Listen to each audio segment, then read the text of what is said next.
In less than 1 month, President Donald Trump has disrespected the rule of law and issued executive orders that tear at the fabric of our democracy.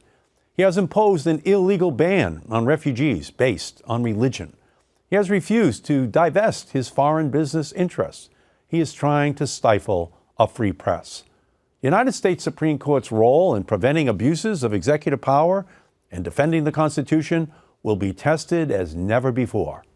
We need a Supreme Court justice who is independent and not beholden to ideology, a justice who will defend our democracy.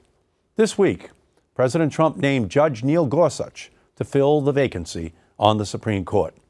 I want to share with you, the American people, what's at stake with this Supreme Court nomination, one of the most consequential in our nation's history.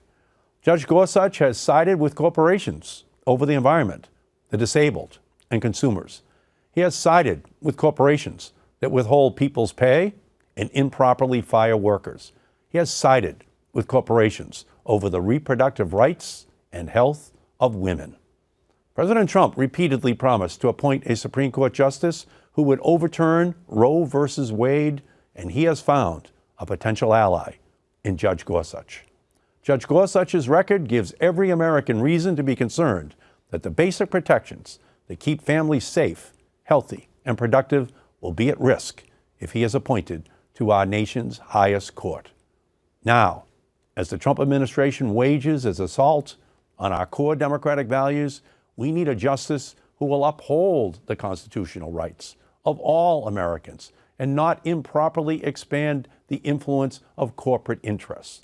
On the campaign trail, Donald Trump told supporters that he would use an ideological litmus test to select a nominee who would advance a far right-wing agenda from the bench. President Trump has delivered, and he has nominated a candidate for the Supreme Court who is outside the judicial mainstream. So, we must ask ourselves, who will stand up to President Trump?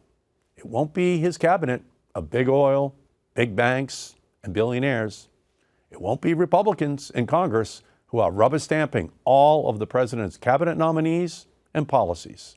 Donald Trump railed against a rigged political system, but make no mistake, he's trying to rig the Supreme Court against hardworking Americans, and we cannot let him. My Democratic colleagues in the Senate will do their constitutional duty and subject Judge Gorsuch to the most rigorous scrutiny that any Supreme Court nominee has ever received. And Senate Democrats are going to insist that Judge Gorsuch is subject to the same 60-vote threshold that President Obama's nominees had to meet. Democrats in the United States Senate are unified when it comes to the defense of your rights and our time-honored democratic values. Thank you for this opportunity to speak with you, and God bless America.